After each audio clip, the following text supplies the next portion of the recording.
से दिल्ली तक ऑनलाइन जुड़ गए। नजरों से बढ़िया, हम बढ़िया, टटोलेंगे, धड़कनों से गाड़ी में बहुत गुजारेंगे, बढ़िया।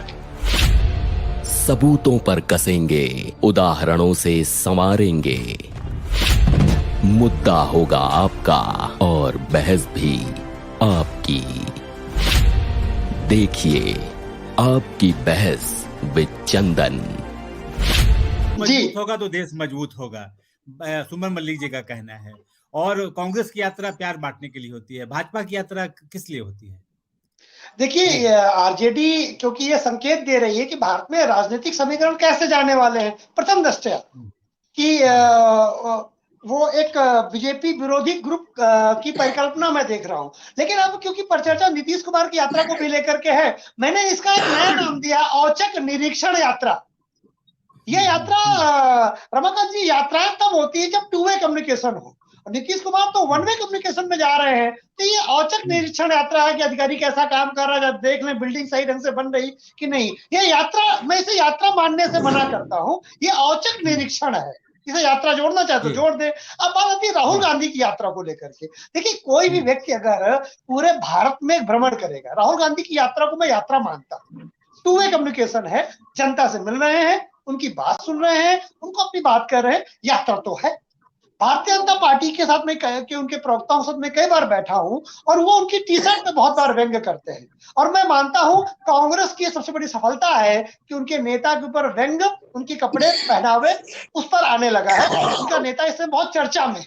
तो इसलिए, क्योंकि आप याद करें रमाकांत जी, क्या नरेंद्र मोदी के प्रधान पे चर्चा नहीं हुई क्या? और देखिए आप नरेंद्र मोदी कहां पर है।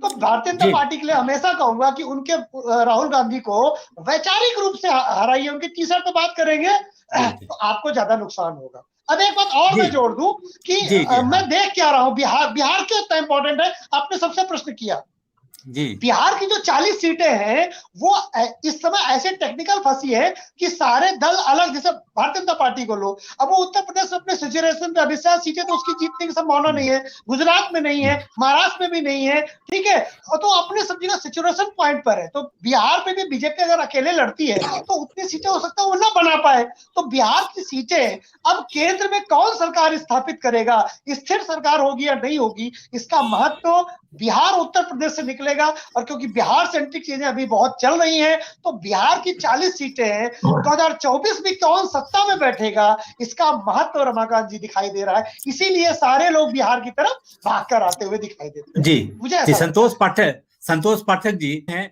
कि दरअसल भाजपा जो है कांग्रेस की यात्रा से डर गई है, और संतोष पाठक जी जब बोल रहे हैं लगातार तो वो चाहते हैं कि दूसरी पार्टी ना बोल पाए। तो बहरहाल, क्या आपको क्या लगता है कि सचमुच आपकी पार्टी डर गई है कांग्रेस की यात्रा से? ये कांग्रेस की यात्रा से भाजपा डर गई है? मोनिका जी तो कह ही रही हैं, एक मुस्तफा जी का लगातार मैसेज आ रहा है, वो हम भी पढ़ रहे हैं, और वो एक तरफा बयानबाजी कर रहे हैं। एक वर्ग को आखिर कांग्रेस इतना लगाव क्यों है? और जो वास्तविक समस्याएं हैं देश के सामने, गरीबी है, भुखमरी है, रोड खराब है, बिजली नहीं है, वो एक समस्याओं का एक अपना सूची है, उसमें उसका समाधान होना बहुत आवश्यक है, उसमें कहीं किसी को दो राय नहीं है। लेकिन इनसे ये पूछिए कि राहुल गांधी की जो यात्रा है वो सीमांचल में ये प्यार बांटने जाएगी क्या हिंदुओं के बीच में? बिहार में सीमांचल भी हिस्सा है ना, वहां प्यार सत्ता में थे, कोई हिंदू आवाज उठाता था तो आवाज दबा दी जाती थी। आप इस डिबेट को इस तरफ ले जाएंगे तो हम तुरंत फिर बोलेंगे। आप इस देश में पंथ निरपेक्षता का मतलब होता था हिंदुओं को दबाना।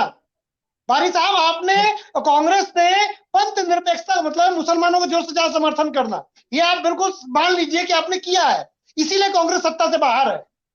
पंथ निरपेक्षता का आप लोगों ने जितना अपहरण किया है। मेरा आपसे आलोक जी सेंटीमेंट में आने की जरूरत नहीं है, बताइए ना कहां पर क्या गलतियां हुई है। सेंटीमेंट नहीं, जहां मुसलमान ज्यादा हो जाता है वहां प्रेयर नहीं करने देते। बिहार बॉर्डर में ये क्या प्रेयर नहीं होगी? जहां मुसलमान ज्यादा हो जाता है वहां हिंदुओं की यात्रा नहीं निकलने देते। तमिलनाडु का एक गांव है जहां मुस्लिम मेजोरिटी में आया, सुप्रीम कोर्ट जाकर के हमें यात्रा निकालनी पड़ी। आप क्या बात कर रहे हैं?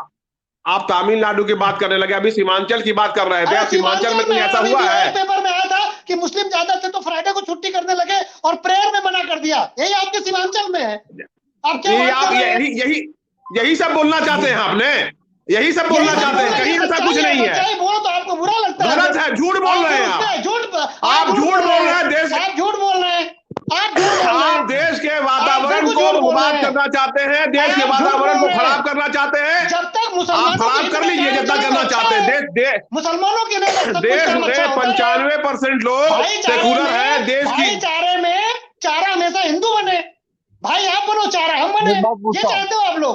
एक बात ये तो आप बना रहे हैं। आलोक भाई, एक बात आदमी भाई, एक बात आप बताओ। भाईचारे का ये मतलब ना समझे कि हम आपको भाईचारा दे और आप मुझे चारा। भाईचारे में पाकिस्तान बन गया, बांग्लादेश बन गया, भारत सेकुलर हो गया। हिंदुओं के लिए क्या मिला 1950 में? उसी में क्यों नहीं रुकवा दिया था भाई? मेरे तो अब तो आज क्यों बहस कर रहे हैं? आज हम पैदा हुए जो स्थिति है उसको भी बहस कीजिए। हमने सदियों को गलती करके गए थे पार्टी के प्रमुख।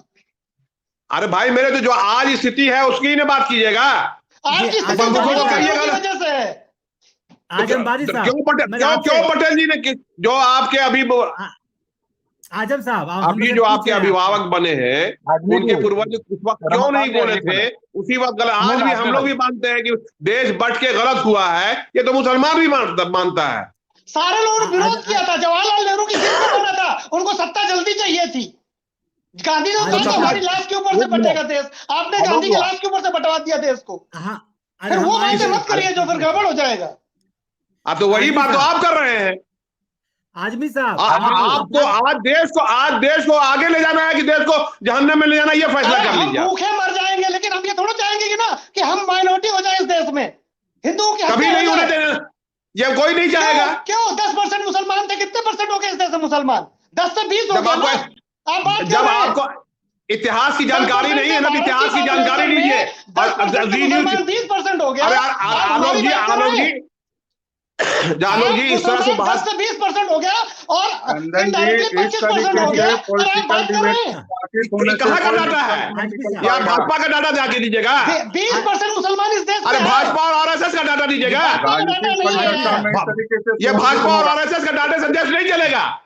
तो मैं भाजपा और आरएसएस के डाटे से देश नहीं चलेगा। हमको लेके बताइए। बिल्कुल हम खुद नहीं चाहते हैं, हम खुद नहीं चाहते कि देश को धर्म को सामने लाया जाए। आलोक जी आप हमको 2 सवाल का हम खुद नहीं चाहते हैं, देश का सुलझावा लोग धर्म को आगे नहीं लाना चाहता है।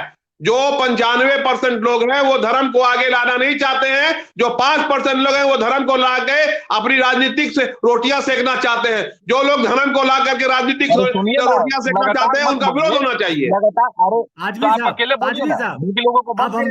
संतोष जी हम फिर आपके पास आएंगे, पहले सुमन मल्लिक जी बहुत इंतजार कर। सुमन मल्लिक जी 1 मिनट, हमको 2 सवाल पूछना है आजमी जी से।